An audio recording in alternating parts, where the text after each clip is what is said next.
Assalamualaikum warahmatullahi wabarakatuh. Alhamdulillahi rabbil alamin.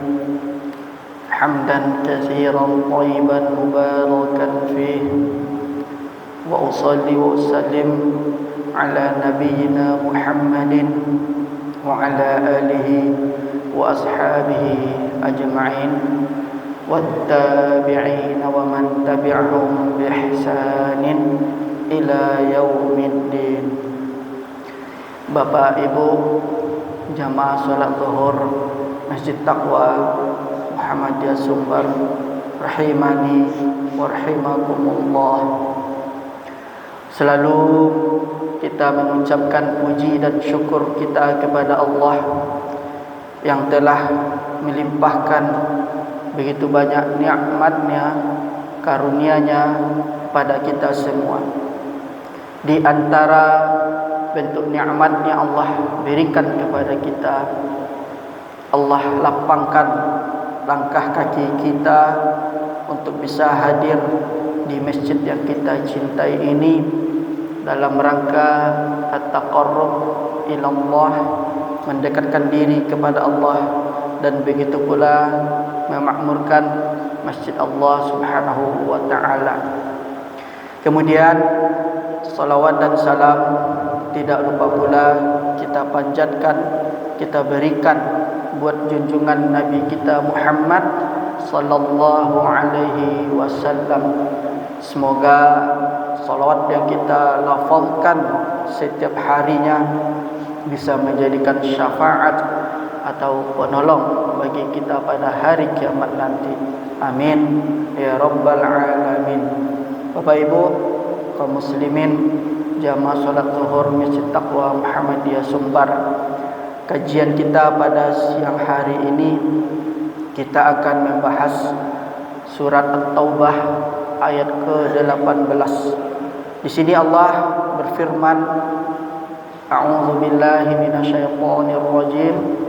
Bismillahirrahmanirrahim.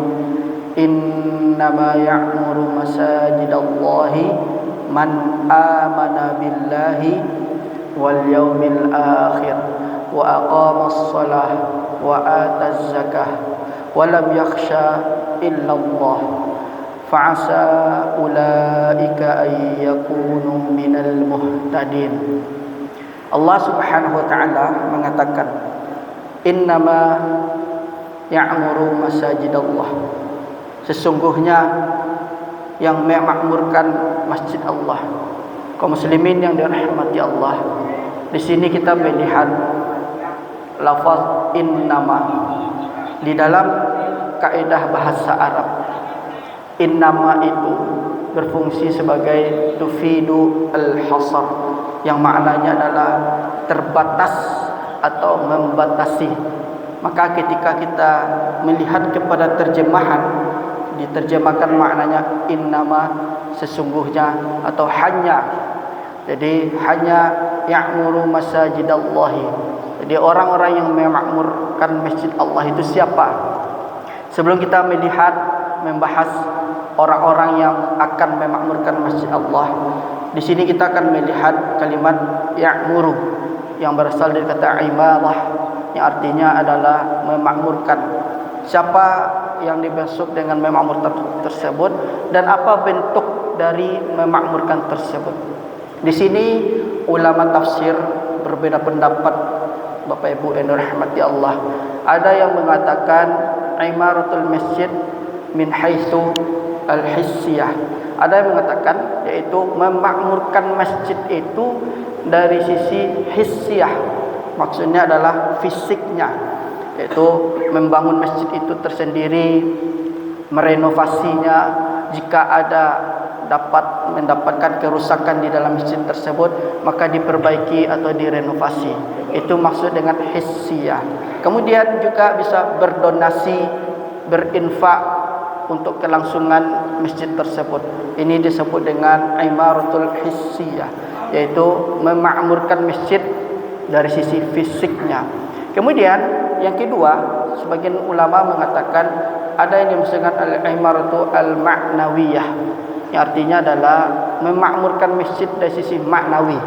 Maksudnya di sini adalah yaitu hadir, datang untuk melaksanakan solat berjamaah, kemudian hadir juga di beberapa kajian yang diadakan oleh masjid tersebut atau majlis ilmu atau majlis zikir.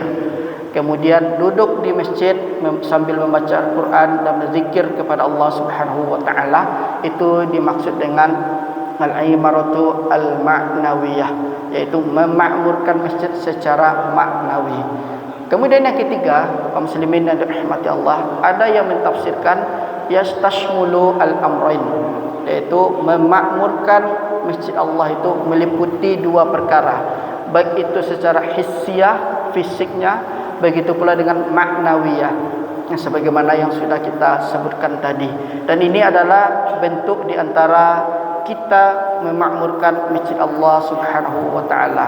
Lalu siapakah orang-orang yang dimaksud oleh Allah yang akan memakmurkan masjid Allah itu? Yang kata Allah, man amana billahi wal yaumil akhir, dan siapa yang beriman kepada Allah dan hari akhir. Jadi ini adalah golongan yang akan memakmurkan masjid Allah. Orang yang beriman, kemudian beriman kepada Allah dan hari akhir. Beriman kepada Allah ini, kaum muslimin, meliputi yaitu meyakini wujudullah, keberadaan Allah. Yang kedua adalah rububiyahnya Allah, perbuatan Allah. Yang ketiga adalah uluhiyah Allah, yaitu ibadah kepada Allah Subhanahu wa taala. Dan yang ketiga adalah asma dan sifat, beriman kepada nama dan sifat-sifat Allah. Inilah yang dimaksud dengan beriman kepada Allah. Kemudian beriman kepada hari akhir. Apa saja yang mencakup beriman kepada hari akhir itu tersebut?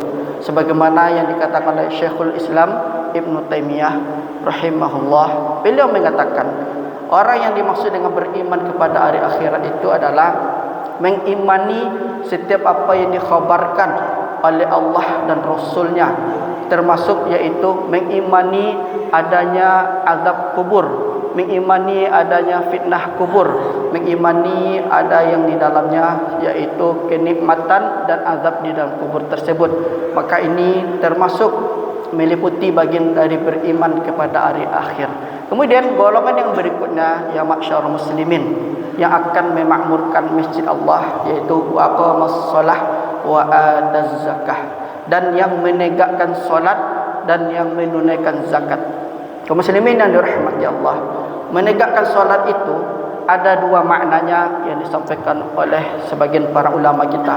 Yang pertama, menegakkan yang wajib, contohnya seperti menegakkan rukun-rukunnya dan wajibnya di dalam solat fardu. Kemudian yang kedua adalah menegakkan dari si al-iqamatu al-mustahabbatu, yang artinya adalah menegakkan yang dimustahabkan atau yang disunnahkan seperti solat sunnah dan yang lainnya beserta dengan rukun-rukunnya dan yang wajibnya juga, ya masyaallah muslimin. Ini adalah yang dimaksud dengan iqamatus shalah, yaitu menegakkan dari sisi yang wajib, kemudian menegakkan dari sisi yang sunnahnya.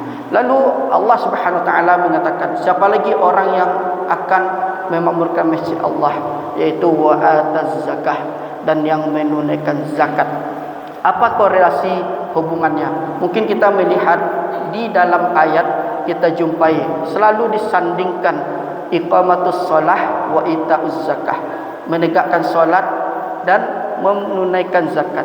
Kaum muslimin yang dirahmati Allah, para ulama kita atau para mufassir menjelaskan yang namanya iqamatus shalah itu hak bagi Allah Subhanahu wa taala.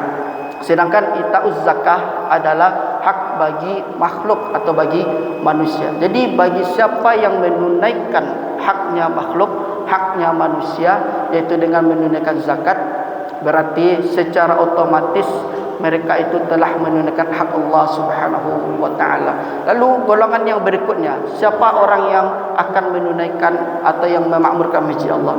Walam yakhsha illallah, dan tidaklah dia takut kecuali kepada Allah. Maksudnya adalah tidak ada di dalam diri kaum muslimin atau di dalam orang tersebut rasa takut kecuali takutnya hanya kepada Allah Subhanahu wa taala. Jadi yang kita sampaikan tadi, yang kita dengarkan tadi ya masyarakat muslimin, ini adalah karakter ciri-ciri orang-orang yang akan memakmurkan masjid Allah. Yang pertama adalah beriman kepada Allah. Yang kedua adalah beriman kepada hari akhir. Yang ketiga adalah menegakkan solat.